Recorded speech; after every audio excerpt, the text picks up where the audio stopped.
ఆదివారమున మనము దేవుని సన్నిధానానికి చేరుకోవడానికి దేవుడు సహాయం చేశాడు, కృప చూపాడు. అందును బట్టి దేవుని స్తుతిద్దాం. హల్లెలూయా.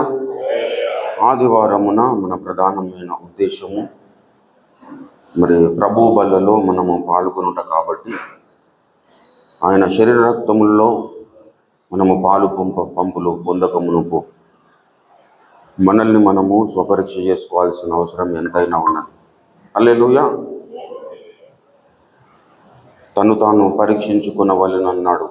ఆ తర్వాత నా శరీరము తిని నా రక్తము త్రాగాలన్నాడు. కాబట్టి మనల్ని మనము స్వపరీక్ష చేసుకోవాలంటే మన వలన కాదు, మనల్ని పరీక్షించేది దేవుని వాక్యం. హల్లెలూయా. మనుషులు పరీక్షించినప్పుడు అడ్డదిడ్డంగా తీర్పు తీర్చొచ్చు, కానీ దేవుడు పరీక్షించినప్పుడు న్యాయమైన తీర్పు దేవుడి దగ్గర దొరుకుతుంది. కాబట్టి దేవుని ముఖకాంతిలో మనము మన బ్రతుకులను పరిశీలన చేసుకోవాలి, వాక్య కాంతిలో మనల్ని పరిశీలన చేసుకోవాలి. హల్లెలూయా. కాబట్టి దేవుని వాక్యమును దర్శిద్దాం. 41వ సంకీర్తన 41వ సంకీర్తన మొదటి వచనము నుండి చివరి వచనము వరకు ఉన్న లేఖన భాగములు ఉత్తర ప్రత్యుత్తరముగా మనం చదువుకుందాం. దావీదు సంకీర్తన 41వ సంకీర్తన. మన మధ్యలో సహోదరుడు నతానియేల్ ముందుకు వచ్చి మనల్ని నడిపిస్తాడు. ఒక వచనము తమ్ముడు చదువుతాడు, ఒక వచనము మనమందరం కలిసి చదువుతాం. హల్లెలూయా.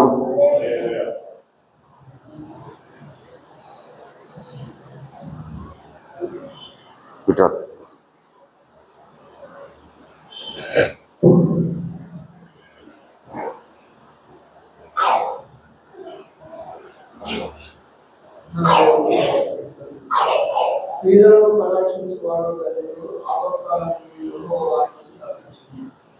యెహోవా నిన్ను కాపాడి బ్రతికించును, వాడు భూమి మీద వాడు ధన్యుడగును. ఈ శుక్రులిచ్చకు వాడిని అప్పగింపవు.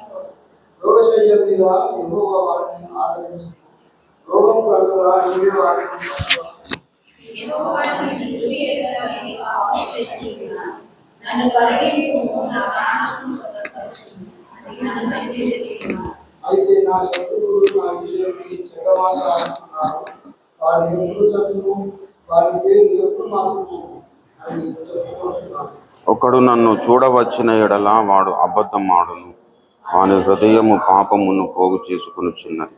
వాడు బయలు వెళ్ళి వీధిలో దాన్ని పలుకుచున్నాడు.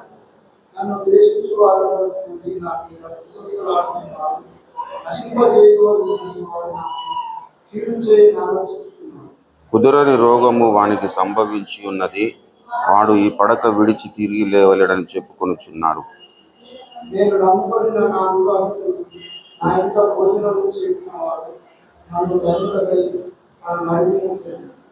యెహోవా నన్ను కరుణించి లేవనెత్తుము, అప్పుడు నేను వారికి ప్రతీకారము చేసేదను.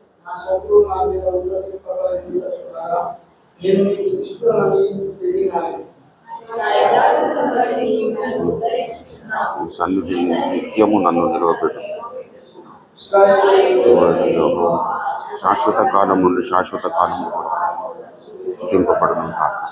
ఆమేన్. ఆమేన్. దేవుని నామానికి స్తుతి కలుగును గాక. ప్రార్థన చేద్దాం పిల్లలు.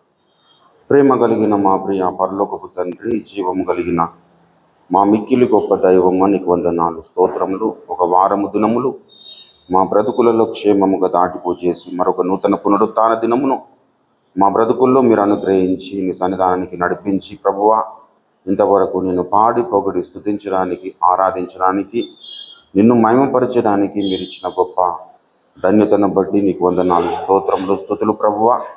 కరుణగల మా తండ్రి, ఈ యొక్క సమయంలో చదవబడిన నీ యొక్క పరిశుద్ధ లేఖన భాగమును బట్టి నీకు వేలాది వందనాలు, కృతజ్ఞతాస్తుతులు ప్రభువా. చదవబడిన లేఖన భాగమును మీరే విరిచి మాకు పంచిపెట్టండి.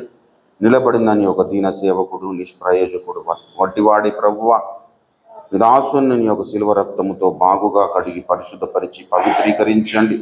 శుద్ధునిగా చేయండి కన్న తండ్రి. నీకు వందనాలు, స్తోత్రములు ప్రభువా. నీ యొక్క దాసుని నీ కృపచేత నా తండ్రి బలవంతునిగా చేయండి. నాతో మాతో మా అందరితో ప్రభువా మీరు మాట్లాడండి కన్న తండ్రి. నాయన నీకు వందనాలు, స్తోత్రములు. నీ యొక్క దాసుని యొక్క పరిశుద్ధ ఆత్మ అభిషేకము చేత అభిషేకించుకొని ప్రభువా దాసుని నోట నీ యొక్క మాటలుంచి నీ చేతి నీడలో కప్పుకొని నాయన ప్రభువా నాతో మాతో మీరు మాట్లాడండి. మీరు మాట్లాడే దేవుడవు కనుక నీకు వందనాలు. మీరు మాట్లాడుచుంటుండగా వినుబుద్ధి, వినగల చెవి, గ్రహించే మంచి మనస్సును, లోపడగలిగిన జీవితములను అందరికీ ప్రసాదించి నడిపించి మహిమనొందుమని అలాగున చేస్తున్నందుకు నీకు స్తోత్రం చెల్లించుకుంటూ యేసు పరిశుద్ధ నామంలోని స్తుతిస్తూ ప్రార్థిస్తూ అడిగి బ్రతిమిలాడి స్వతంత్రించుకుంటున్నాం మా పరమ తండ్రి. ఆమేన్, ఆమేన్. దేవునికి స్తోత్రం. హల్లెలూయా, హల్లెలూయా. ప్రభువు నందు నాకు అత్యంత ప్రియమైన దేవుని బిడ్డలారా, చేరవచ్చిన మీ అందరికీ ప్రభు అయిన యేసుక్రీస్తు వారి శుభనామమున వందనాలు, శుభాలు, దైవాశీస్సులు తెలియజేస్తూ ఉన్నాను. విశ్వాస జీవిత యాత్రలో దేవుని వాక్యము మనతో నిరంతరము మాటలాడే అనుభవములో మనము నివాసం చేయాలి పిల్లరా. దేవుని వాక్యము మనల్ని దర్శించే విధంగా మనము ఈ లోకములో నివాసము చేయాలి. దేవుని వాక్యము మనల్ని సంధించే విధంగా, దేవుని వాక్యము మనల్ని సరిచేసే విధంగా మనం ఈ లోకములో బ్రతకాలి పిల్లరా. దేవుని వాక్యము మరి అన్ని విధాలుగా మనకు సహాయపడుతుంది. మనలో ఉంటున్న మూర్ఖతను తొలగించడానికి, మనలో ఉంటున్న అస్తవ్యస్తమైన పరిస్థితులను తొలగించడానికి, మనలో ఉంటున్న అక్రమమును తొలగించడానికి, మనలో ఉంటున్న అవిధేయతను తొలగించడానికి, ఈ విధంగా అనేక కోణములలో మనల్ని దేవుని వాక్యము దర్శిస్తుంది పిల్లరా. అంత మాత్రమే కాదు, మనలో ఉంటున్న వేషధారణను తొలగించి మనల్ని యథార్థవంతులనుగా చేస్తుంది. హల్లెలూయా. మనలో ఉంటున్న పాపమును మనకు చూపించడము మాత్రమే కాదు, మనల్ని పరిశుద్ధులనుగా చేస్తుంది. కాబట్టి భక్తుడు గానము చేస్తాడు, నీ వాక్యమే నన్ను బ్రతికించెను, బాధలలో నెమ్మదినిచ్చెను. నీ వాక్యమే నన్ను బ్రతికించెను, బాధలలో నెమ్మదినిచ్చెను. కృపాశక్తి, దయాశక్తి సంపూర్ణుడా, వాక్యమై ఉన్న యేసు. కృపాశక్తి, దయాశక్తి సంపూర్ణుడా, వాక్యమై ఉన్న యేసు వందనమయ్యా. నీ వాక్యమే నన్ను బ్రతికించెను, బాధలలో నెమ్మదినిచ్చెను. హల్లెలూయా. దేవుని వాక్యము మరి మనల్ని బ్రతికిస్తుంది, మనల్ని ఆదరిస్తుంది, మనల్ని బలపరుస్తుంది, మనల్ని పరిశుద్ధులనుగా చేయడానికి మరి మనల్ని మన కొరకు మరి దేవుని వాక్యము. వాక్యము అంటే ఎవరు? దేవుడే వాక్యమై ఉన్నాడు. హల్లెలూయా. ఆ దేవుడు మనల్ని బాగు చేయడానికి నిరంతరము ప్రయత్నం చేస్తూ ఉంటాడు. బాగుపడాలన్న పరిస్థితి మనలో ఉండాలి. హల్లెలూయా. ఆయన మన తట్టు తిరగడానికి నిరంతరము మరి వేచి ఉండే దేవుడు, కానీ మనము ఆయన వైపు తిరగాలని ఆశిస్తాడు. హల్లెలూయా. ఇశ్రాయేలు ప్రజలారా, మీరు నా వైపు తిరిగిన యెడల నేను మీ వైపు తిరిగేదని అన్నాడు. తిరిగి ఏం చేస్తాడు? ఒకరి మొక్కలు ఒకరు చూసుకోవడానికి కాదు, మనలో ఉంటున్న అవలక్షణాలను తొలగించడానికి, మనలో ఉంటున్న బలహీనతలను తొలగించడానికి, మనలో ఉంటున్న దైవ స్వభావమును తొలగించి వేసి, మనలో ఉంటున్న పాప స్వభావమును తొలగించి వేసి దైవ స్వభావమును మనకు అనుగ్రహించడానికి మనల్ని దేవుడు నిరంతరం దర్శిస్తూ ఉంటాడు. అది ఏ విధంగా అంటే వాక్యము ద్వారా. హల్లెలూయా. కాబట్టి వాక్యము నిరంతరం మనల్ని దర్శించే విధంగా మన బ్రతుకులను తయారు చేసుకోవాలి. హల్లెలూయా. దేవుని వాక్యము వినడానికి మనము వేగిరపడుతూ ఉండాలి. దేవుని ముఖదర్శనము చేయడానికి, దేవుని యొక్క పాదాలను మనం స్పృశించడానికి మనము నిరంతరము సన్నద్ధులమై ఉండాలి. అప్పుడే మన బ్రతుకులు మరి బాగుపడతాయి. చదవబడిన ఈ 41వ సంకీర్తనలో కీర్తనకారుడు అనేకమైన విషయాలను ఉటంకిస్తూ ఉన్నాడు. ధన్యతలను గూర్చి మొట్టమొదటిగా మాట్లాడతాడు. బీదలను కటాక్షించువాడు ధన్యుడు. ఆపత్కాలమున యెహోవా వానిని తప్పించును అని చెబుతూ యెహోవా వానిని కాపాడి బ్రతికించును. భూమి మీద వాడు ధన్యుడగును. వాని శత్రువుల ఇచ్చకు నీవు వానిని అప్పగింపవు అని చెబుతూ రోగశయ్యము మీద యెహోవా వానిని ఆదరించును. రోగము కలుగగా నీవే వానిని స్వస్థపరచుదువు. హల్లెలూయా. మరి బీదలను కటాక్షించి ఎన్నో ధన్యతలను గురించి లేఖనాలలో మనము చూస్తాం. హృదయ శుద్ధి గలవారు ధన్యులు అంటాడు. నీతి కొరకు ఆకలి దప్పులు గలవారు ధన్యులు అంటాడు. కనికరము గలవారు ధన్యులు అంటాడు. దుఃఖపడువారు ధన్యులు అంటాడు. ఆ విధంగానే నా నిమిత్తము జనులు మిమ్మును నిందించి హింసించి మీ మీద చెడ్డ మాటలు ఎలా పలుకున్నప్పుడల్లా అనేకమైన ధన్యతలు ఉన్నాయి. ఆ ధన్యతల గురించి విషయాలలో 32వ సంకీర్తనలో చెప్పబడిన ధన్యత మరి మన బ్రతుకులను వెలిగించిన ధన్యత. ఏమంటాడు? దయచేసి 32వ సంకీర్తనలోకి మీరు వచ్చినట్లయితే అక్కడ తన అతిక్రమములకు పరిహారము నొందినవాడు ధన్యుడు, తన పాపమునకు ప్రాయశ్చిత్తము నొందినవాడు ధన్యుడు, తన అతిక్రమమునకు పరిహారము నొందినవాడు ధన్యుడు. ఈ ధన్యత మనము తప్పకుండా పొంది ఉండాలి పిల్లలు. రక్షణ పొందిన మనం అందరము మన అతిక్రమములకు పరిహారము పొందుకున్న వారము. కాబట్టి ఈ ధన్యతలోనికి వచ్చిన మనం అందరము నిరంతరము దయచేసి 2వ వచనములో చెబుతారు 32:2లో యెహోవా చేత నిర్దోషి అని ఎంచబడిన వాడు ఆత్మలో కపటము లేనివాడు ధన్యుడు. ఈ ధన్యతను సంతరించుకోవాలి.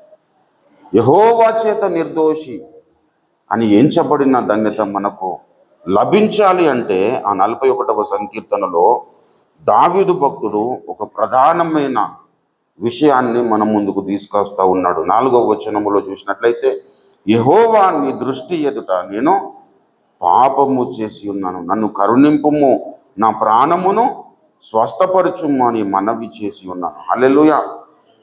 నీ దృష్టి ఎదుట నేను పాపము చేసి ఉన్నాను. ఇప్పుడు 32వ సంకీర్తనలో 2లో ఏం చెబుతున్నాడు? యెహోవా చేత నిర్దోషి అని ఎంచబడిన వాడు ఆత్మలో కపటము లేనివాడు ధన్యుడు. ఆ ధన్యతను మనము సంతరించుకోవాలంటే దేవుని దృష్టి ఎదుట మన బ్రతుకు ఎలా ఉందనేది మనం పరిశీలన చేసుకోవాలి. ఎవరు చెప్పాల్సిన అవసరం లేదు.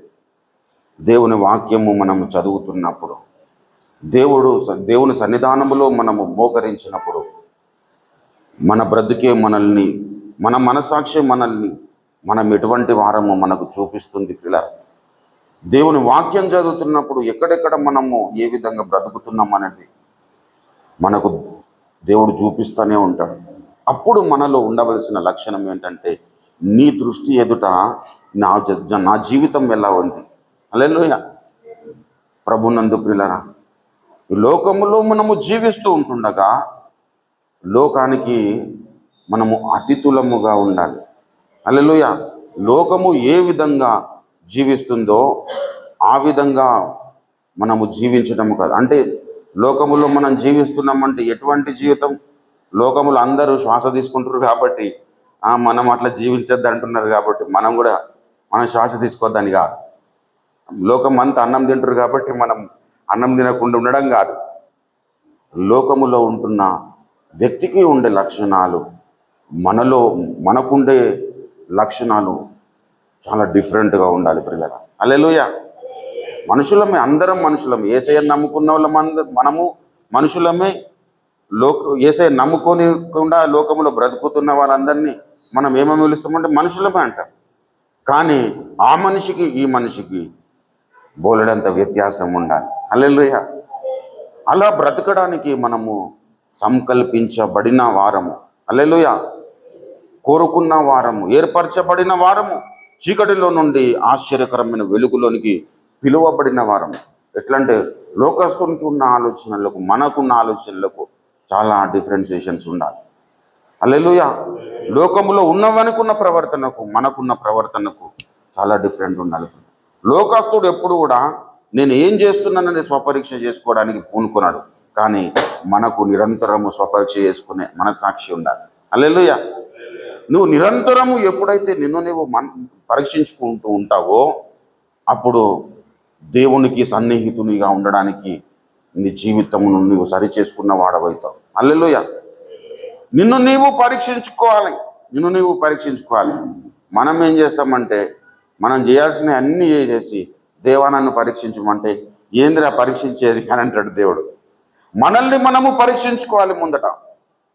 మొట్టమొదటిగా మనం ఏం చేయాలి? మనల్ని మనము, నీ దృష్టి ఎదుట నా జీవితం ఎలా ఉంది?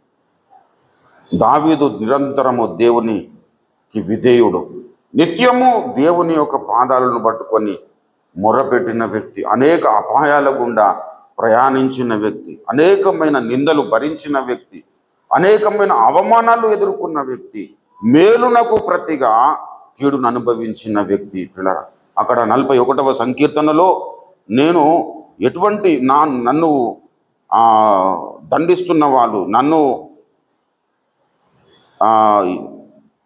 హేళన చేస్తున్న వారు ఎటువంటి వారని చెబుతాడంటే 9లో చూడండి, నేను నమ్ముకొని నా విహితుడు నా ఇంట భోజనము చేసిన వాడు నన్ను తన్నుటకై తన మడిమేనెత్తెను. నేను ఎప్పుడైతే ఇప్పుడు నమ్ముకుంటున్న వ్యక్తి విహితుడు అంటే స్నేహితుడు. హల్లెలూయా. స్నేహితుడు. నేను నమ్ముకున్నవాడు నన్ను తన్నుటకై తన మడిమేనెత్తెను. మేము ఒకప్పుడు ఒక పల్లెంలో మేము భోజనం చేసినాం. వాడు ఆపదలో ఉన్నప్పుడు నేను ఆదుకున్నాను. వాడు కరుణించమన్నప్పుడు, వానికి కనికరం అవసరమైనప్పుడు నేను వాడిని కనికరించాను. వాడు బలహీనుడుగా ఉన్నప్పుడు నేను వాడిని బలపరిచాను. కానీ వాడు నన్ను తన్నుటకు తన మడిమేనెత్తుతున్నాడు. హల్లెలూయా. ఎన్నో అవమానాలు భరించాడు దావీదు భక్తుడు. ఎన్నో ఎదురు దెబ్బలు తిన్నాడు. ఎక్కడెక్కడనైతే మేలు జరుగుతుందని ఆలోచించినాడో అక్కడ కీడే చేశారు పిల్లలు. కానీ తన వ్యక్తిత్వాన్ని ఏమాత్రము మార్చుకొనలేదు. దేవుని దృష్టికి నేను నీతిమంతునిగా ఉండాలి. దేవుని దృష్టికి నేను యోగ్యునిగా ఉండాలి. దేవుని దృష్టికి నేను నిర్దోషిగా ఉండాలి. మనుషులు ఏమనుకున్నా పర్వాలేదు. రక్షణ పొందిన మనందరి జీవితాల్లో మనము మొట్టమొదటిగా అనుకునే ఒక పరిస్థితి ఏంటంటే, ఇప్పటి వరకు నేను లోకస్తునిగా బ్రతికినాను, కానీ ఇప్పటి నుండి నేను లోకస్తునిగా కాదు, నేను అందరి మెప్పు పొందుకునే విధంగా బ్రతుకుతాను అనుకుంటాను. అంటే అందరి దృష్టికి నేను మంచివాడని అనిపించుకునే విధంగా నేను బ్రతుకుతాను అనుకుంటాం. కానీ పరాకాష్ఠ స్థాయికి వచ్చేసరికి అందరూ కూడా నిన్ను హేళన చేసే పరిస్థితి వస్తుంది.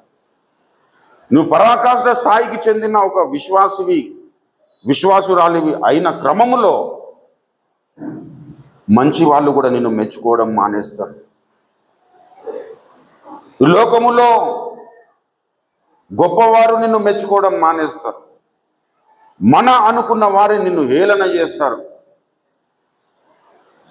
ఒకప్పుడు శబాష్ అనుకున్న వాళ్ళే నిన్ను నిందిస్తూ ఉంటారు. అప్పుడు కూడా నీవు దేవుని దృష్టికి నిర్దోషిగా కనబడేటట్లుగా నీ అడుగులు వేయాలి. హల్లెలూయా. దేవుని దృష్టికి నిర్దోషిగా ఉండమంటున్నాడు. యెహోవా చేత నిర్దోషి అని ఎంచబడిన వాడు ధన్యుడు. ఎందుకు మానవుల చేత నిర్దోషి అని ఎంచబడిన వాడు ధన్యుడని ఎందుకు రాయబడలేదంటే, ప్రభునందు ప్రియులారా, యేసయ్య ఈ లోకంలో జీవనాన్ని సాగిస్తున్న క్రమంలో, ఈ లోకంలో 33.5 సంవత్సరాలు ఈ లోకంలో జీవించాడు యేసుక్రీస్తు ప్రభువారు. బాల్యములో ఆయనను గురించి లూకా భక్తుడు ఏం రాశాడు? యేసు జ్ఞానమందును మనుషుల దయందును దేవుని దయందును వర్ధిల్లాడన్నాడు. కానీ సిలువకు అప్పగింపబడుతున్నప్పుడు మనుషుల దయందు వర్ధిల్లాడా? భక్తుని జీవితంలో కూడా అలానే ఉంటుంది పిల్ల. భక్తుని జీవితంలో మనుషుల దయ యందు వర్ధిల్లడము ఒక కాల పరిమితి ఉంటుంది. మనుషుల దృష్టికి వర్ధిల్లడం అనేది ఒక హైట్కు చేరేంత వరకే ఉంటుంది పిల్ల. మనుషుల దృష్టికి మనము ఒక హైట్కు చేరిన తర్వాత వర్ధిల్లడం అనే ప్రక్రియ ఆగిపోతూ వస్తుంది. నీ ఆత్మీయ ఎదుగుదల ఎంత ఎక్కువ అవుతూ ఉంటుందో అంతగా నువ్వు మనుషుల దృష్టికి వర్ధిల్లడం అనేది తక్కువైపోతూ ఉంటుంది.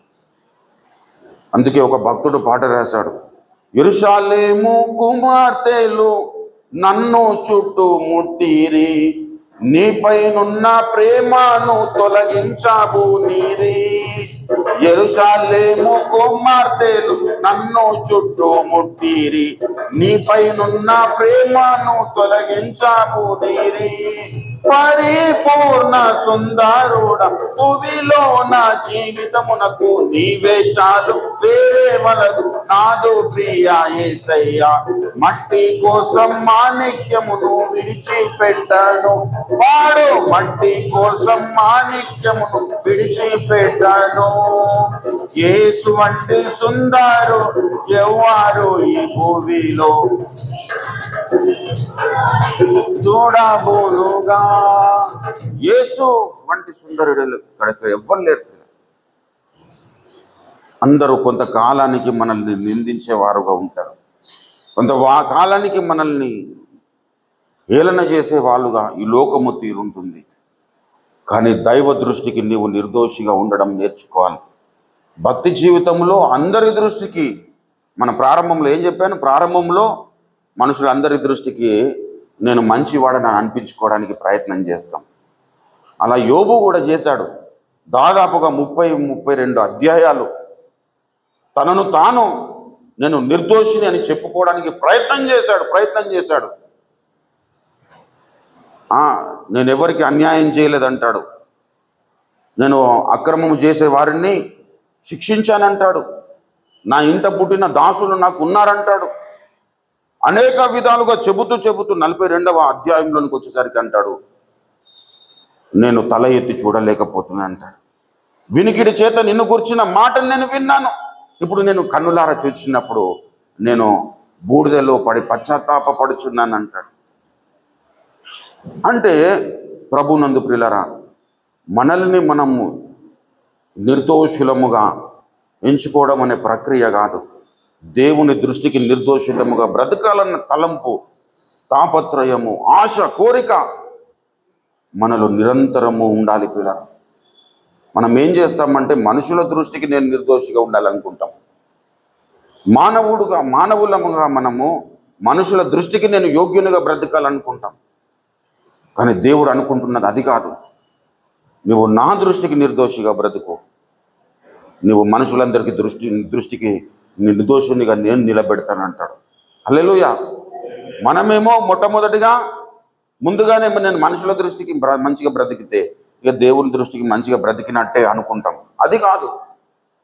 మనము దేవుని దృష్టికి మంచిగా బ్రతికినప్పుడు, నిర్దోషులంగా బ్రతికినప్పుడు, అప్పుడు నీ జీవితంను సమాజము దృష్టికి నిర్దోషమైనదిగా దేవుడు చేస్తాడు పిల్లలు. కాబట్టి మన బలం మీద మనం ఆధారపడద్దు, మన స్వశక్తి మీద మనం ఆధారపడదు. రక్షణ పొందిన ప్రతి విశ్వాసి రక్షణ పొందిన వెంటనే నా స్వబుద్ధిని ఆధారం నేను చేసుకొని అనుకునే తీర్మానంలోనికి రావాలి. ఈనాడు రక్షణ పొంది అనేక ఏళ్ళు గడిచిపోతున్నా ఇంకా స్వబుద్ధిని విడిచిపెట్టని క్రైస్తవ సమాజం ఉన్నది. రక్షణ పొంది అనేక సంవత్సరాలు గడిచిపోతున్నా కానీ మనుషుల మీద ఆధారపడే వాళ్ళు ఉన్నారు. మనుషుల మెప్పు పొందుకునాలన్న తాపత్రయము కలిగి ఉన్నవారు ఉన్నారు. ప్రభునందు ప్రియులారా, అందుకే సంఘాలలో శాంతి లేదు, కరువైపోతుంది, సమాధానము లేదు, ఏకత్వము లేదు, విభిన్నమైన వైఖరి కనబడతా ఉంది. అవతలలో తప్పు చేస్తున్నారు కాబట్టి నేను తప్పు చేస్తున్నాను కోణములో నేటి సమాజం బ్రతుకుతా ఉంది. అవతలోని బట్టి కాదు, దావీదు భక్తుని అవతలలో అందరూ చీదరించుకున్నారు. దావీదు భక్తుని హేళన చేయని వాళ్ళు ఉన్నారా? సొంత కడుపున పుట్టినోడే చంపాలని తిరిగినాడు. సౌలు తిరగడం కాదు, సౌలు అంటే ఆయన ఈర్షపడి ఆయన నాకంటే గొప్పవాడవుతున్నాడు కాబట్టి తరిమినాడు. సౌలు ఎటువంటి వాడండి? అభిషేక్తుడే కాదా? దేవుడు కోరుకున్న శ్రేష్టమైన వ్యక్తిత్వం కలిగిన వాడు సౌలు. కానీ ఒక టైం వచ్చింది, దావీదును తరిమాడు. దావీదును తరుముతున్న క్రమములో దావీదు, దయచేసి మీరు మొదటి సమూయేలు గ్రంథము చూడండి. దావీదు యొక్క ప్రవర్తన ఎలా ఉంది? దావీదు దేవుని దృష్టికి నిర్దోషిగా ఉండడానికి తను ఏ విధంగా ప్రయాసపడ్డాడో ఒకసారి మనం చూద్దాం. సమూయేలు గ్రంథం, మొదటి సమూయేలు గ్రంథం 26వ అధ్యాయము దయచేసి మొదటి వచనము చదవండి. అంతటా జిఫీయులు గిబియాలో సౌలు వద్దకు వచ్చి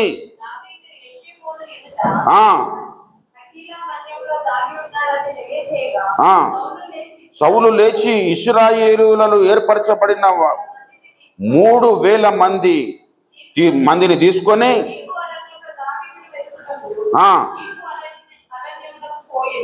పోయినారు. అక్కడ దావీదును ఇక్కడ ఉన్నాడని కనుగొని ఆయనను వెతుకుతూ అలసిపోయిన రాత్రి పడుకున్నారు. ఆ పడుకున్న క్రమములో 7వ వచనములోనికి రండి.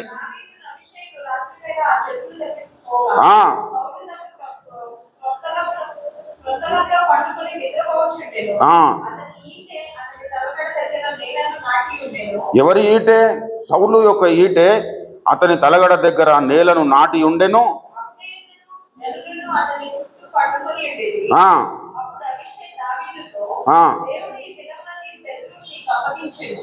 అభిషేక్ చెబుతున్నాడు.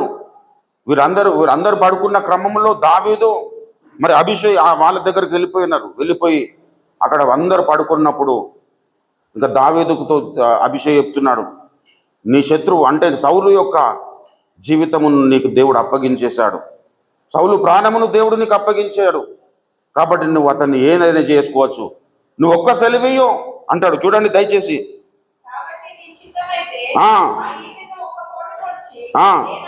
నేను అతనిని భూమికి నాటవేతును, ఒక్క దెబ్బతోనే పరిష్కారము చేతుననగా దావీదు నీవు అతనిని చంపకూడదు, యెహోవా చేత అభిషేకము నొందిన వానిని చంపి నిర్దోషి అగుట ఎవనికి సాధ్యం?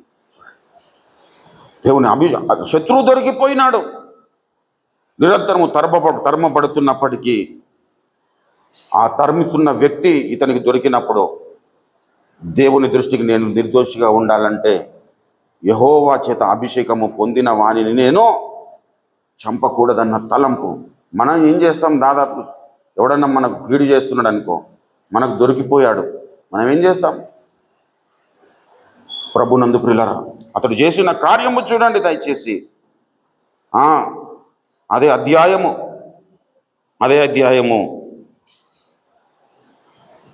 23 చూడండి. యెహోవా ఈ దినమున నిన్ను నాకు అప్పగించినను, నేను యెహోవా చేత అభిషేకము నొందిన వానిని చంపనొల్లకపోయినందున ఆయన నా నీతిని నా విశ్వాస్యతను చూచి, ఓ దేవుని నామమునకు స్తుతి కలుగును గాక, హల్లెలూయా, నా నీతిని దేవుడు చూశాడు, నా విశ్వాస్యతను దేవుడు చూశాడు, దానికి ప్రతిఫలము దేవుడిస్తాడు అని దావీదు సౌలును విడిచిపెట్టాడు. సౌలుతో చెబుతున్నాడు. అప్పటిదాకా తరిమిన వ్యక్తి ఏమంటున్నాడు చూడండి, కిందికి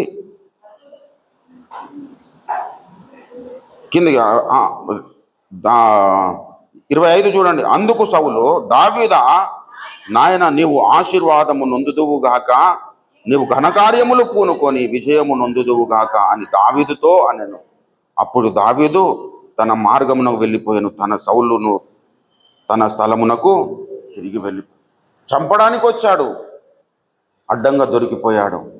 అయినా సౌలు విడిచిపెట్టాడు. ఎందుకు అంటే దేవుని దృష్టికి నేను నిర్దోషిగా చేర్చబడద్దు. అభిషేకించిన వాణిని చంపితే దేవుని చేతుల నుండి ఎవడు విడిపింపగలుగుతాడు అనే స్పృహ కలిగి ఉన్నాడు. కాబట్టి దావీదు సౌలును చంపలేదు. ఆ కారణాన్ని బట్టి అప్పటిదాకా చంపుదామని తిరిగిన వాడు ఆశీర్వచనములు పలుకుతా ఉన్నాడు. ఏమంటున్నాడు సౌలు? అందుకు సౌలు దావీదా నాయన, నీవు ఆశీర్వాదము పొందుదువుగాక, నీవు ఘనకార్యములో పూనుకొని విజయము నొందుదువుగాక. హల్లెలూయా. ప్రభునందు ప్రియుల, అటువంటి శ్రేష్టమైన వ్యక్తిత్వము మనము సంతరించుకోవాలి. దావీదు ఈ కాలములో లేడు, కానీ నీవు నేనే దావీదులముగా మారిపోవాలి. హల్లెలూయా.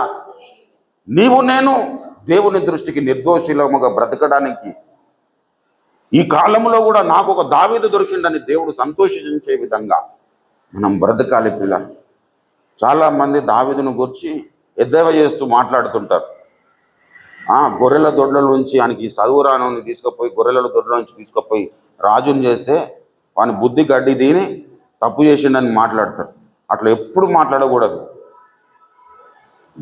భక్తుల జీవితాల్లో కొన్ని మిస్టేక్స్ జరిగినప్పుడు అవి మన ఆశీర్వాదం కొరకు వ్రాయబడతాయి పిల్లలు. అనుమతిస్తాడు దేవుడు. దేవుని చిత్తము అలా మన అనుమతించే చిత్తం ఒకటి ఉన్నది. ఆ అనుమతించే చిత్తములోనికి దావీదు వెళ్ళినాడు కాబట్టి ఆ పరిస్థితిని దేవుడు మనకు ఆశీర్వాదకరంగా మార్చాడు. అందుకే అనేకులు ఈరోజు హృదయము మలినమైపోయిన వారు దావీదు హృదయమును శుద్ధి చేసినాడు కాబట్టి నా హృదయమును కూడా దేవుడు శుద్ధి చేస్తాడని దేవుని నా దగ్గరికి రాగలుగుతున్నారు. అవునా?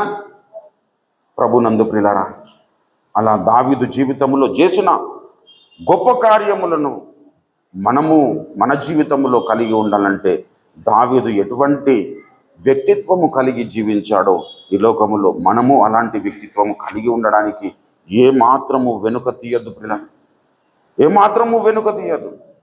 దావీదు యథార్థవంతుడిగా ఈ లోకంలో జీవించాడు. దావీదు యథార్థవంతుడిగా ఈ లోకంలో జీవించాడంటే దేవుడు యథార్థవంతుడు కాబట్టి దావీదు యథార్థవంతుడిగా జీవించడానికి ప్రయాసపడ్డాడు. దేవుడు పరిశుద్ధుడు కాబట్టి నేను పరిశుద్ధుని కావాలని దావీదు నిరంతరము కృషి చేశాడు. తను తాను పవిత్రపరచుకోవడానికి నిరంతరము దేవుని సన్నిధానములో అటెండ్ అయ్యి దేవుని సన్నిధానములో మోకరించి ప్రార్థన చేశాడు. అదే 39వ సంకీర్తన 40వ సంకీర్తనలో చూడండి. 40వ సంకీర్తన దయచేసి మొదటి వచనములో అంటాడు, యెహోవా కొరకు నేను సహనముతో కనిపెట్టుకుంటున్నాను, ఆయన నాకు చెవియొగ్గి నా మొరను ఆలకించెను అని దేవుని స్తుతిస్తూ 2వ వచనములో అంటాడు, నాశనకరమైన గుంటలో నుండి జిగటగల దొంగ ఊబిలో నుండి ఆయన నన్ను పైకెత్తను, నా పాదములు బండ మీద నిలిపి నా అడుగులు స్థిరపరచెను అంటాడు. అదేవిధంగా 11వ వచనంలోకి వచ్చేసరికి, యెహోవా నీవు నీ వాత్సల్యమును నాకు దూరము చేయవు, నీ కృపా సత్యములు ఎప్పుడును నన్ను కాపాడును గాక అని చెబుతాడు. అలా చెబుతూనే తన్ను తాను స్వపరీక్ష చేసుకుంటూ అంటాడు 12లో, లెక్కలేని అపాయములు నన్ను చుట్టుకొని ఉన్నవి, నా దోషములను నన్ను తరిమి పట్టుకొనగా నేను తల ఎత్తి చూడలేకపోతిని, లెక్కకు అవి నా తల వెంట్రుకలను మించి ఉన్నవి, నా హృదయము అధైర్యపడి ఉన్నది. శత్రువు ధరుముతున్నాడు, అధైర్యపడలేదు దావీదు. సౌలు ధరుముతున్నప్పుడు అధైర్యపడలేదు. కుమారుడు అబ్షాలోము ధరుముతున్నప్పుడు కూడా అధైర్యపడలేదు. కానీ దేవుని దృష్టికి దేవుని ముందుకు వచ్చినప్పుడు అధైర్యపడుతున్నాడు. ప్రభునందు ప్రియులారా, ఎప్పుడైతే మనము దేవునికి వ్యతిరేకముగా మనము పాపము చేస్తామో మన హృదయము ధైర్యముగా ఉండదు ప్రియులారా. కానీ దేవుడు ఏమి కోరుకుంటాడంటే మనమందరము దేవుని దగ్గరికి ధైర్యముగా రావాలన్న స్థితిలో మన జీవితాలు ఉండాలని కోరుకుంటాడు. రక్షణ పొందిన కొత్తలో మనము అధైర్యపడుతూనే దేవుని సన్నిధానానికి వెళ్తాం. కానీ దేవుని ఒక ఉద్దేశం ఏంటంటే ఏదో ఒక రోజు వస్తుంది, వీడు ధైర్యముగా నా దగ్గరికి రాగలుగుతాడు అనే ఆలోచన దేవునిలో ఉంటుంది. కానీ విచిత్రం ఏంటంటే మనము నిత్యము అధైర్యపడుతూనే మనం వెళ్తున్నాం. అది క్షేమము కాదు పిల్లలు. అందుకే మొదటి యోహానులో చెప్తాడు కదా, నీ మనస్సాక్షి నీ మీద దోషారోపణ చేయకపోతే మనం ఎటువంటి వారముగా ఉంటాము. 21 చూడండి, 3:21, ప్రియులారా మన హృదయము మన యందు దోషారోపణ చేయని ఎడల దేవుని ఎదుట మనము ధైర్యము గల వారమగుతాం. మన హృదయము మన యందు దోషారోపణ చేయకూడదు. అందుకే దావీదు తన హృదయం నిత్యం కనుక్కోవడానికి, తన జీవితమును బాగు చేసుకోవడానికి, నిత్యము దేవుని దృష్టికి యోగ్యునిగా కనబడడానికి నిత్యము ప్రయాసపడ్డాడు. పిల్ల ఎక్కడికి సౌలు ఎక్కడికి పంపిస్తే అక్కడ స్వబుద్ధితో స్వస్థ బుద్ధితో నడుచుకున్నాడు. అవునా? అదే చూడండి, 1 సమూయేలు 18లోనికి రండి. 1 సమూయేలు 18లో మరి దావీదును గురించి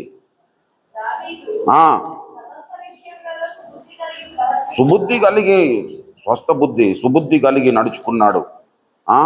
అందరు సేవకుల దావీదు సౌలు సేవకులందరి దృష్టికి అనుకూలుడై ఉండేనన్నాడు 5వ వచనములో. చూడండి పిల్లరా, దావీదు సౌలు తనను పంపిన చోట్లకెళ్ళి పోయి సుబుద్ధి కలిగి పని చేసుకొనొచ్చు వచ్చెను గనుక సౌలు యోధుల మీద అతన్ని నియమించెను. జనులందరి దృష్టికి, సౌలు సేవకుల దృష్టికి దావీదు అనుకూలుడుగా ఉండెను. హల్లెలూయా. ప్రభునందు ప్రియులరా, సౌలు మిగుల సుబుద్ధి కలిగి ప్రవర్తించుట, దావీదు మిగుల సుబుద్ధి కలిగి ప్రవర్తించుట సౌలు చూచి మరి అధికముగా అతనికి భయపడినన్నాడు 15లో. ప్రభునందు ప్రియులరా, కాబట్టి మన జీవితంలో మనము సుబుద్ధి కలిగి ప్రవర్తించడము, దేవుని దృష్టికి మన జీవితములు సరిగ్గా ఉండడానికి మనం ఎప్పుడైతే ప్రయాసపడతామో అప్పుడు దేవుడు మనకు తోడై ఉంటాడు. అప్పుడు దేవుడు మనల్ని విడిపిస్తాడు. అప్పుడు దేవుడు మనకు సహాయం చేస్తాడు. అప్పుడు దేవుడు మనకు బలమునిస్తాడు. అప్పుడు దేవుడు మనల్ని బలపరుస్తాడు. ప్రియ హల్లెలూయా. మన బుద్ధిని ఆధారం చేసుకున్నప్పుడు కాదు, దేవుని నీతిని జరిగించడానికి. హల్లెలూయా. దావీదు యొక్క అంతస్తుకు మనము వెళ్ళాలి. పిల్ల అభిషేకింపబడినవాడు, శత్రువుగా ఉన్నవాడు అభిషేకింపబడినవాడు అని చెప్పేసి గ్రహించి అతన్ని ఏమాత్రం డిస్టర్బ్ చేయలేకపోయాడు, చంపలేకపోయాడు. నాకు దొరికిపోయావు కానీ నేను విడిచిపెడుతున్నాను అన్నాడు. ప్రాణభిక్ష పెట్టాడు సౌలుకు. ప్రభునందు ప్రియులరా, ఆ కోణములో, ఆ హైట్కు మనం వెళ్ళిపోవాలి. ఆ హైట్కు మనం వెళ్ళిపోయినప్పుడు దేవుని దృష్టికి మనము నిర్దోషులముగా, దేవుని దృష్టికి మనము యోగ్యులముగా బ్రతుకుతాం. అందుకే 41:4లో ఏం చెబుతున్నాడు? యెహోవా నీ దృష్టి ఎదుట నేను పాపము చేసి ఉన్నాను, నన్ను కరుణింపుము, నా ప్రాణమును స్వస్థపరచుము అన్నాడు. అలా ప్రార్థన చేసిన దావీదు భక్తుడే దయచేసి 11లో చెబుతాడు, నా శత్రువు నా మీద ఉల్లసింపక ఉండుట చూడగా నేను నీకు ఇష్టుడనని తెలియనాయను.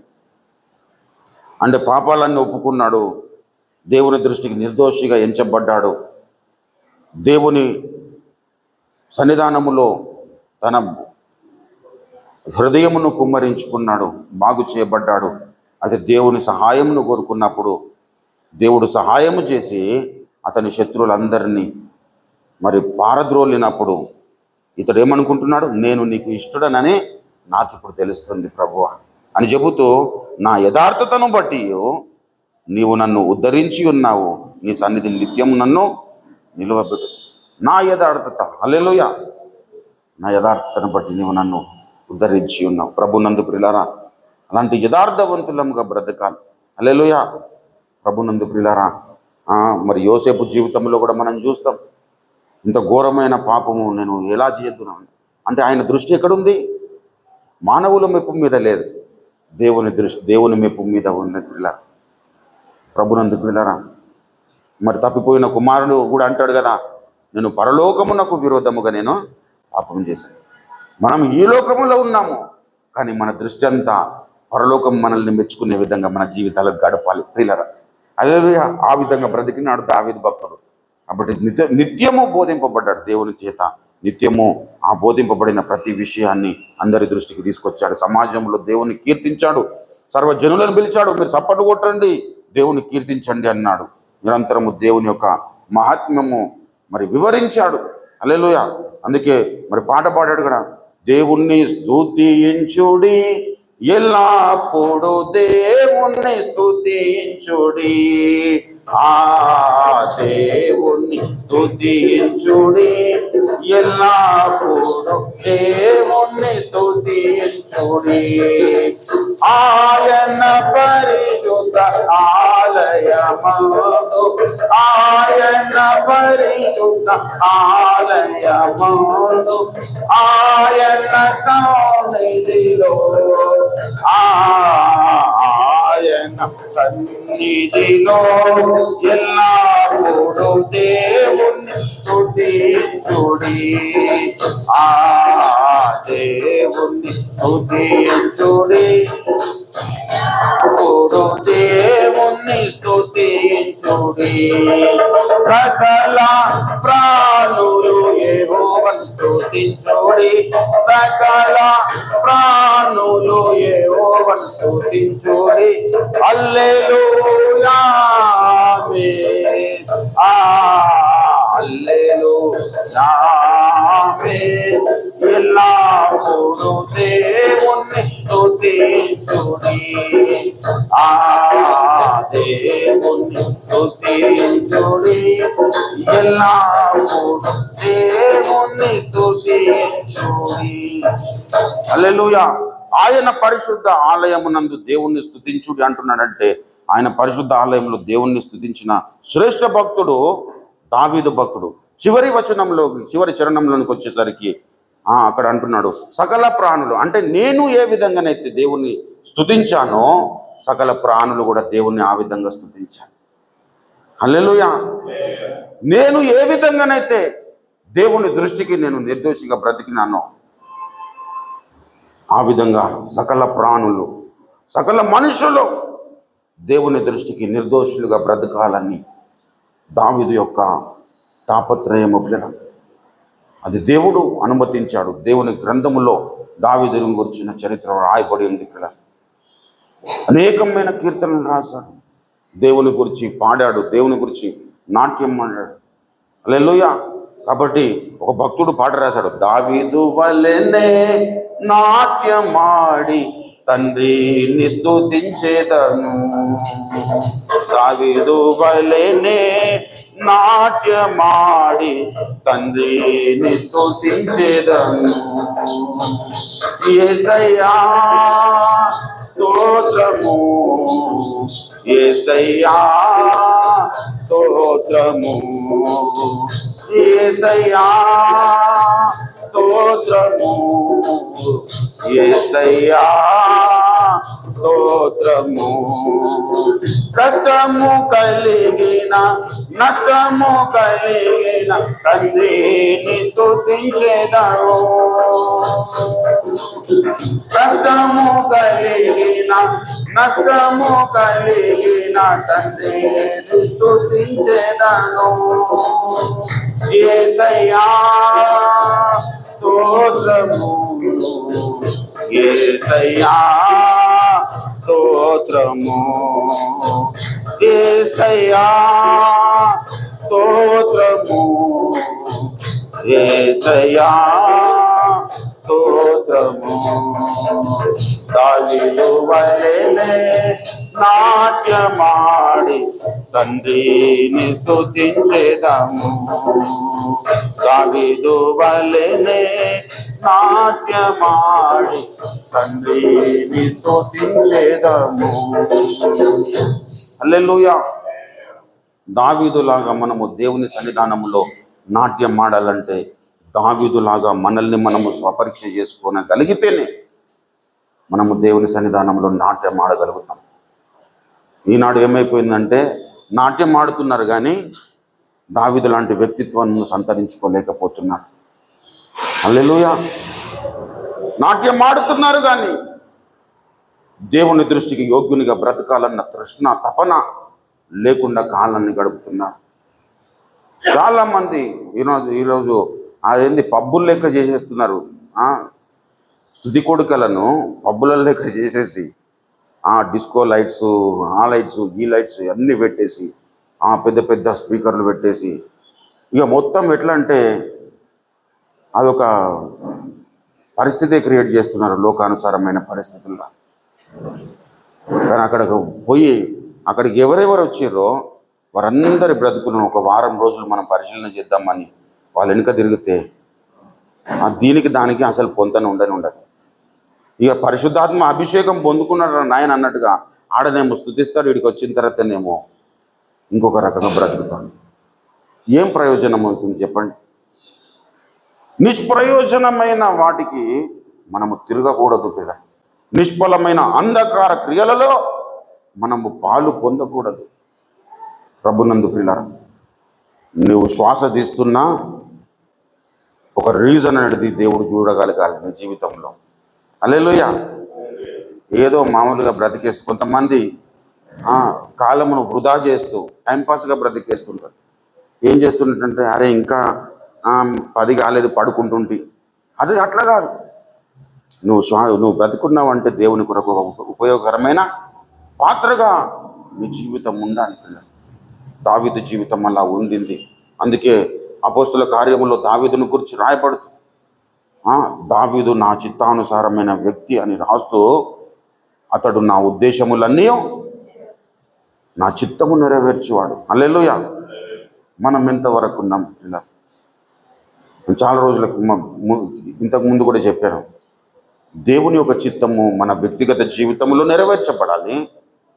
దేవుని యొక్క చిత్తమును బట్టి దేవుని చిత్తం మనము ఈ లోకములో నెరవేర్చడానికి సన్నద్ధులము కావాలి. దేవుని యొక్క చిత్తం మన జీవితంలో సంపూర్ణంగా నెరవేర్చబడుతుంటే మనల్ని దేవుని చిత్తము కొరకు ఆయన వాడుకుంటాడని కూడా చెప్పాను.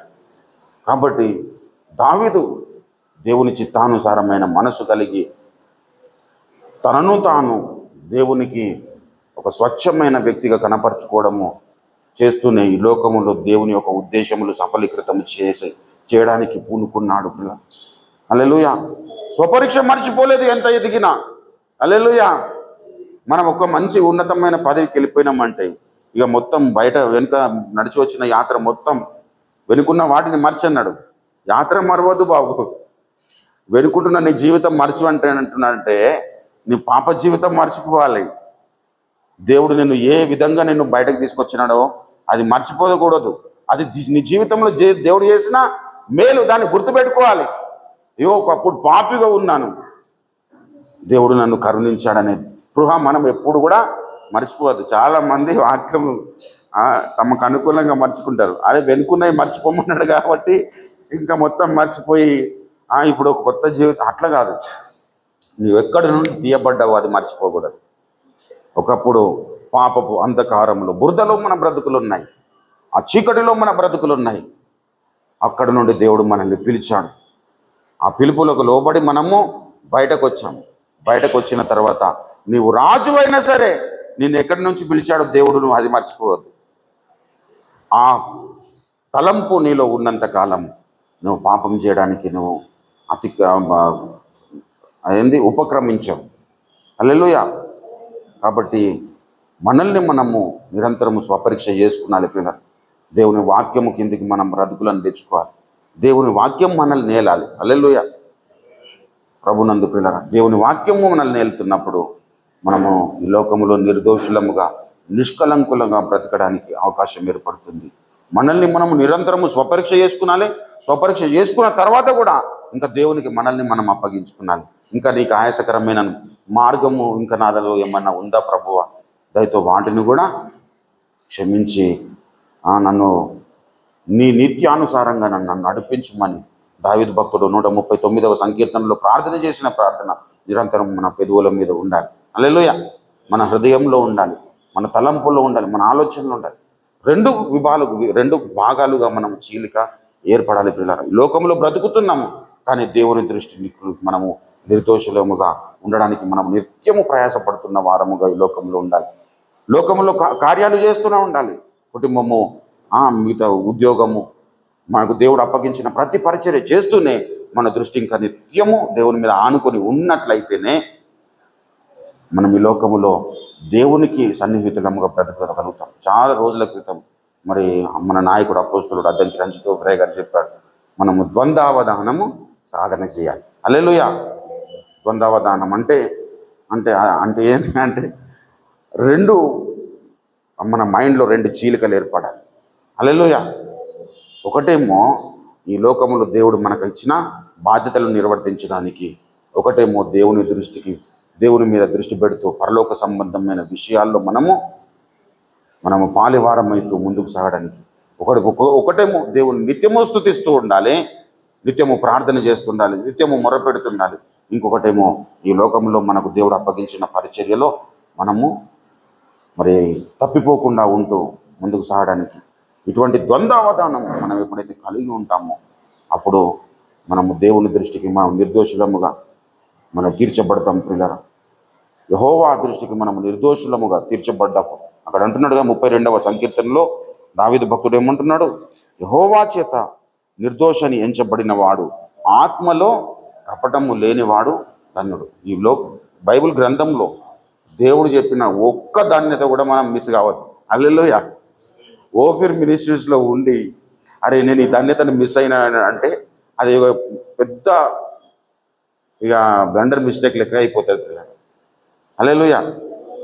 ప్రభునందు పిల్లరా, కాబట్టి దాని కొరకు మనం ప్రయాసపడాలి. ఏ ఏ ధన్యతలను గురించి లేఖనం చెబుతుందో ఆ ధన్యతలను అన్నింటినీ స్వతంత్రించుకున్న వ్యక్తులముగా మనం ఈ లోకములో మనం జీవించినట్లయితే దావీదును బట్టి దేవుడు ఆనందించాడు కదా, దేవుడు మనల్ని బట్టి కూడా ఆనందిస్తాడు. హల్లెలూయా. దావీదు నా చిత్తానుసారమైన మనుషుడని చెప్పినాడు కాబట్టి దావీదు ప్లేస్లో మనం ఎప్పుడు రాసుకుందాం? మనల్ని నా చిత్తానుసారమైన మనుషుడని నన్ను గురించి ఎప్పుడు దేవుడు అనాలి? దాని కొరకు నేను ప్రయాసపడాలి అనే తృష్ణ మనలో ఉంటే ప్రియులారా, మనము తప్పకుండా దేవుడు ఆ మాట సెలవిచ్చే విధంగా, ఆ మాట పలికే విధంగా మనం జీవనాన్ని సాగించగలుగుతాం. దాని కొరకు ఆకలి ఉండాలి ప్రియులారా. లోకంలో డబ్బు సంపాదించడానికి మనం ఆతురత పడతాం, లేదంటే ఇంకా ఏదో సంపాదించుకోవడానికి మనం ఆతురత పడతాం. మరి దావీదులాగా దేవుని దృష్టికి నిర్దోషిగా, ఆత్మలో కపటము లేని వానిగా మనము తయారవ్వడానికి మనం ప్రయాసపడాల్సిన అవసరం ఉందా లేదా? ప్రభును హల్లెలూయా. ఉన్నారా? ఏమో అన్నట్టుగా ఉన్నారు.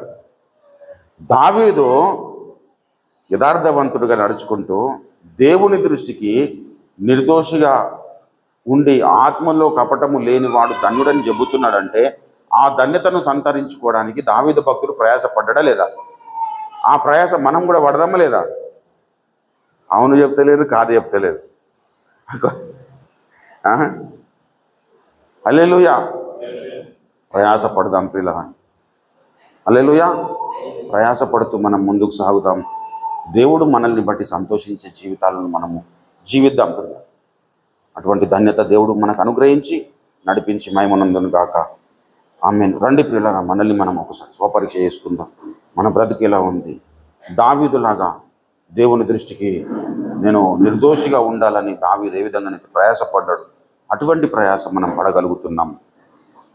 చేతికి అడ్డంగా దొరికిపోయిన మరి సౌలును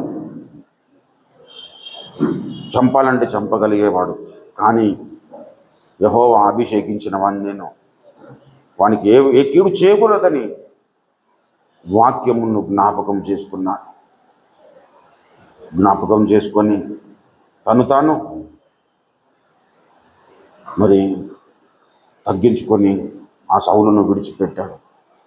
సౌలు చేత కూడా ఆశీర్వచనంలో పొందుకునే విధంగా దావీదు ప్రవర్తించాడంటే దావీదు దేవుడిని ఎంత హత్తుకొని బ్రతికినాడో మనం ఆలోచన చేయగలుగుతాం. కాబట్టి మనల్ని మనము స్వపరీక్ష చేసుకుందాం పిల్లలు. మనల్ని మనము దేవునికి అప్పగించుకుందాం. ప్రభువా, దావీదు లాంటి హృదయం నాకు ఇవ్వండి, దావీదు లాంటి మనస్సాక్షి నాకు ఇవ్వండి, దావీదు లాంటి రోషము నాకు ఇవ్వండి, దావీదు లాంటి క్షమాగుణము నాకు ఇవ్వండి. దావీదులాగా నేను నీ మీద ఆధారపడడానికి సహాయం చేయండి. దావీదులాగా నన్ను స్తుతించడానికి సహాయం చేయండి. దావీదులాగా నన్ను యథార్థవంతుని చేయండి. దావీదులాగా నన్ను బలవంతుని చేయండి. దావీదులాగా నన్ను శక్తిమంతుని చేయండి. దావీదులాగా నీ కార్యాభివృద్ధిలో ఆసక్తిపరుని చేయండి. దావీదులాగా నీ ఉద్దేశ సఫలత కొరకు ప్రయాసపడే వ్యక్తిగా నన్ను చేయండి. అనంతరం ప్రార్థన చేద్దాం పిల్ల. ఇది ప్రార్థన సమయము, దేవునితో సమాధాన పడే సమయం, మనల్ని మనము దేవునికి అప్పగించుకునే సమయము, దేవుని చేత బాగు చేయబడే సమయము. కాబట్టి ఎవరు కూడా నిర్లక్ష్యంగా ఉండొద్దు. మనల్ని మనము స్వపరీక్ష చేసుకుందాం. ప్రభువా, నన్ను క్షమించండి, దావీదులాగా నేను నీ దృష్టికి నిర్దోషిగా ఉండాలని ప్రయాసపడలేకపోయాను. మనుషుల దృష్టి మీద నేను దృష్టి నిలిపాను. అయ్యో, నా కుటుంబం నన్నేమనుకుంటుందో, నా స్నేహితులు నన్నేమనుకుంటారో, నా పక్క వాళ్ళు నన్నేమనుకుంటారో అని దాని మీద దృష్టి పెట్టాను. కానీ మరి నీవేమనుకుంటావు అని మాత్రం నేను ఆలోచించలేకపోయాను. అనేక విషయాల్లో నేను తప్పిపోయాను ప్రభువా. అనేక విషయాల్లో నేను అక్రమంగా నడుచుకున్నాను. అనేక విషయాల్లో నేను మూర్ఖంగా ప్రవర్తించాను. అనేక విషయాల్లో వేషధారిగా బ్రతికాను.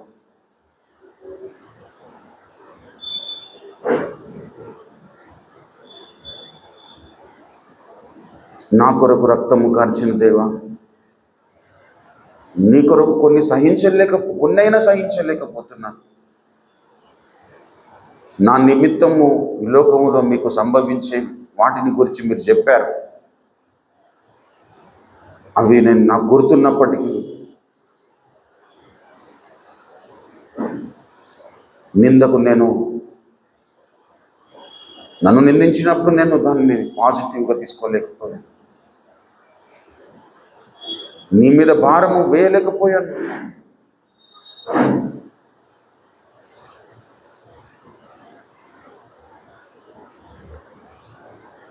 యేసయ్యా, నన్ను మన్నించి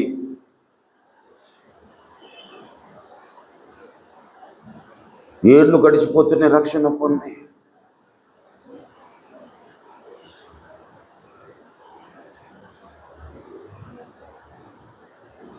ఇంకా ఇతరులను పరీక్షించడానికే మనం పూనుకుంటున్నాం, కానీ మనల్ని మనము స్వపరీక్ష చేసుకోలేకపోతున్నాం. ఇతరులను నిందించడానికి మనం పూనుకుంటున్నాం, కానీ నిందను మనము స్వీకరించలేకపోతున్నాం. మనం ఎలా దావీదులముగా తయారవుతాం? ఇలానే బ్రతికితే ఇంకా 1000 సంవత్సరాలు బ్రతికిన మనము దావీదు రూపము రాదు. దావీదు వ్యక్తిత్వం మనలోనికి రాకపోతే నా చిత్తానుసారమైన మనుషుడని నన్ను గురించి దేవుడు చెప్పలేడు.